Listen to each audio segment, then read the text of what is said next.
صل على محمد وعلى آله وبارك وسلم كما تحب وترضى. أعوذ بالله من الشيطان الرجيم. بسم الله الرحمن الرحيم.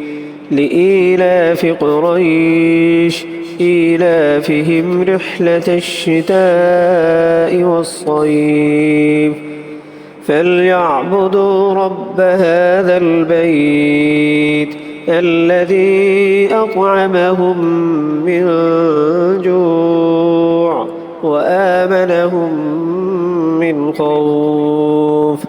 اللهم صل على محمد وعلى آله وبارك وسلم كما تحب وترضى.